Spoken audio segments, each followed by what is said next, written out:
एक सबसे पहली चैन ये तोड़नी है कि 11 बजे के बाद कहीं भी ओखला में मार्केट नहीं खुलेगी। ये हमें सबसे पहले करना है।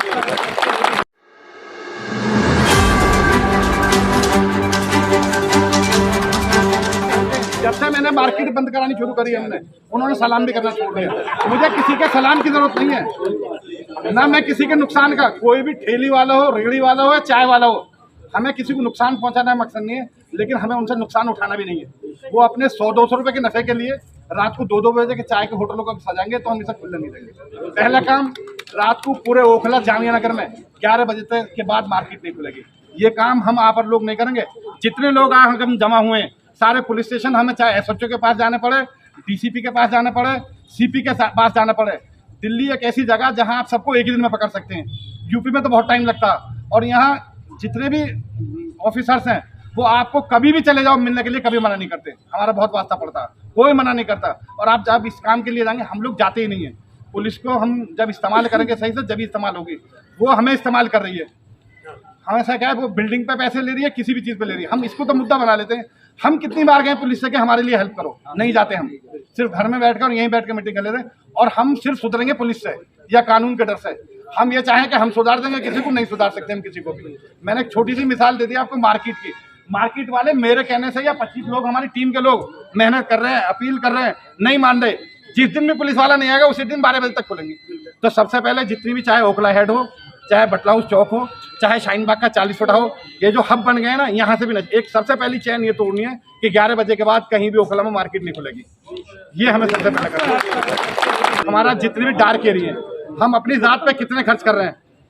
तो अगर हम ना एमएलए के चक्कर में रहेंगे कि लाइट लगेगी, ना हम काउंसलर के चक्कर में लगेंगे कि लाइट रहेगी, उनसे मिल जाती है तो ठीक है। 1000-1100 रुपये की मार्केट में लाइट है। कोई भी आदमी, यहाँ सब लोग बाहर से बैठे हैं, एक एक लाइट भी अगर लगाएंगे तो पूरा इलाके में रोशनी हो जाएगी, जितने भी डार्क एरिया। तो हमें इस चीज़ पे फंडिंग, हर चीज़ की ज़रूरत होती है। फंड किसी को भी मत दो, आप अपनी जेब से खुद लगा के खर्च कर दो। सवाब का भी काम है और हमारा काम भी हो जाएगा जहाँ हमारे डार्क एरिया। तीसरा, हमारा जितने भी ये स्कूलों के बच्चे, जो अभी यहाँ आया कि भी स्कूल के बच्चे बैग इधर फेंका उधर फेंका, मैडम ने बताया, ये सच है।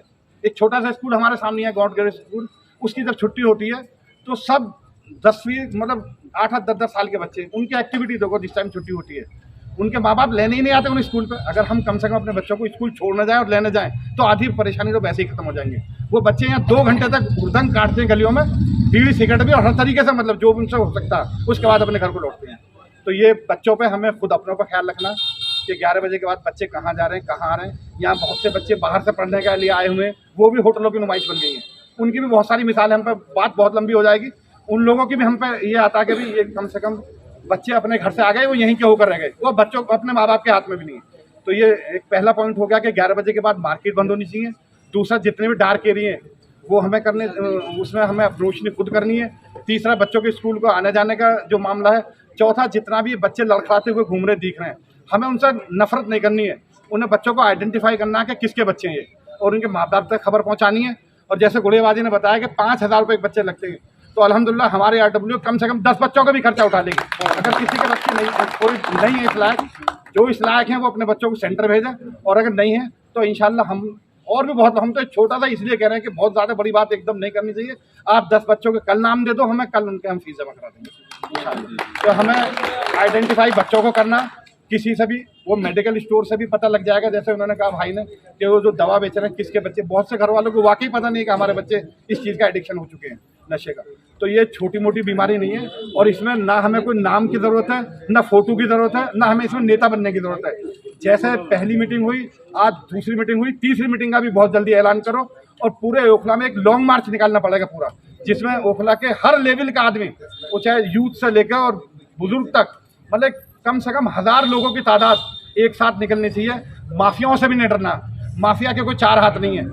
अगर कोई हमें डराने या धमकाने की कोशिश करेगा तो कानून के हिसाब से उसका भी मुकाबला किया जाएगा।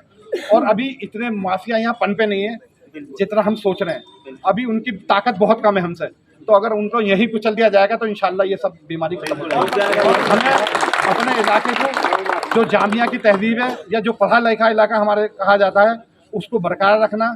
इसे सीलमपुर, जाफराबाद, अल्लाह उनको भी सुधार दे, हिदायत दे दे। ऐसा नहीं बनाना कि रोज़ाना एक मर्डर, रोज़ाना एक ये चोरी, रोज़ाना एक डकैती। तो इसलिए हमें इस पर सीरियस होकर, एक होकर काम करना, आगे पीछे किसी को नहीं होना, आगे पीछे तो अल्लाह करेगा जिसको भी करना। ये हमारे हाथ में नहीं है कि मैं आगे हो जाऊंगा, मेरा फोटो आगे हो जाएगा, मैं इसकी सदारत कर लूंगा, मैं इसको लेके चलूंगा। कोई जरूरत नहीं है इस चीज में उलझने की। जो अच्छा कर रहा है उसी को आगे करना, हमें जो ज्यादा मेहनत कर रहा है उसी को आगे करना, जो ज्यादा टाइम दे रहा है उसी को आगे करना। इरफान भाई ने कहा कि सारे लोगों को एक साथ लेके जोड़ना, तो ये बहुत अच्छी मुहिम है और सब लोगों को एक साथ काम करना।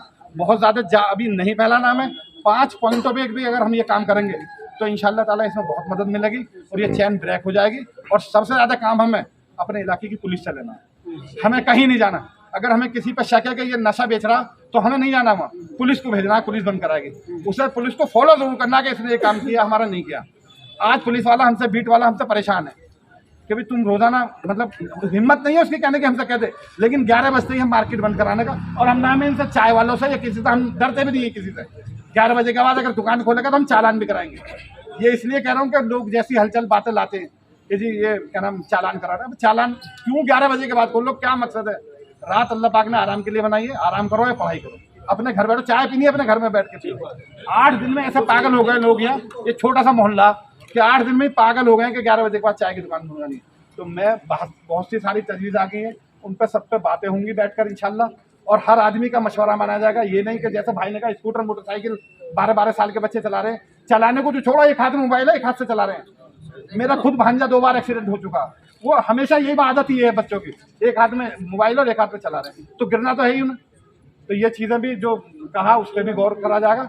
लेकिन ये जो मेन छोटी छोटी सी बात है उन पर तो फ़ौरन इम्प्लीमेंट किया जाएगा। जितने भी जिस इलाके से भी लोग आए हुए हैं, एक अहद तो हमें अभी करना, चाहे हम इरफान भाई एक लेटर लिखेंगे कि भाई डीसीपी के पास जाना है, कहें 11 बजे के बाद पूरी ओखला को बंद कराना, ये सबसे पहला काम है इंशाल्लाह करना। तो हमें बहुत ज़्यादा काम है। ये जितने भी चाय के होटल वाले हैं, बिजनेसमैन, ये ओखला के नहीं है, ये बाहर से ला के इन्होंने दुकानें थोपी हैं आप पे कि ईरानी चाय, नागौरी चाय, पता नहीं कौन सी चाय, हमारी तो समझ में आती नहीं, हमें तो अपनी देसी चाय का पता। लेकिन तो इसलिए ये जो अड्डे जो बने हुए हैं, शोरमे की दुकान, ये दुकान, वो 11 बजे के बाद सब बंद। आदमी को जब एक हफ्ता परेशानी होगी, 10 दिन परेशानी होगी, उसे फिर बुरी आदत बन जाएगी। तो बहुत ज़्यादा बातें न करते हुए हमारे सईद भाई हैं, राशिद भाई हैं, जितनी भी हमारी टीम खड़ी है, अल्हम्दुलिल्लाह हम पूरी तरीके से मुस्तैद रहते हैं और हर तरीके से हर वक्त एक्टिव रहते हैं। किसी को कोई भी परेशानी हो, हमें एक बात आती है नेपालियों की, बहुत ज़्यादा लोग नेपाली कहते हैं कि नेपाली नशा, अगर कोई नेपाली नशा बेच रहा उसको भी बताएं आके भाई ये नेपाली नशा करना और नशा बेचना दोनों चीज़ों में फ़र्क है।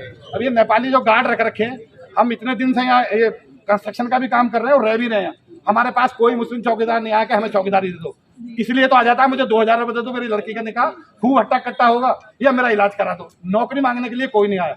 ये नेपाली एक दिन में चले जाएंगे अपने घर।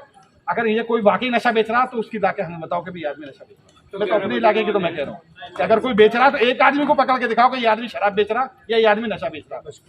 तो इसलिए है नहीं बेच रहा, कहीं से तो पता लगेगा ना। कोई आदमी नशा करते हैं 100% करते हैं नशा, तो बेचने वाली बात नहीं बता सकता कि मैंने लगाया इसको, ये अपना आप लग जाता है। उस चीज का रिकॉर्ड रखो ना अपने पास, वो सब ऐसा नहीं है, वो सब रिकॉर्ड में आ जाएंगे सबके। हमने पिछली बार भी मुहिम चले और हम अब भी चलाएंगे। जिसके घर में भी जो भी गार्ड रह रहा, वो चाहे नेपाल का है कहीं का भी है, उसका रिकॉर्ड RW में इंशाल्लाह हम रखेंगे। तो मैं छोटी छोटी सी बातें बहुत सारी हैं, लेकिन बस मेरी ये गुजारिश है कि 5 पॉइंटों पर हम शुरुआत कर दें और इंशाल्लाह फिर मसले का हल हो जाएगा। और आगे के लिए बहुत सारी बातें भी, बहुत लंबा बैठना ये नहीं कि आज ही खत्म हो जाएगा। नेक्स्ट मीटिंग संडे में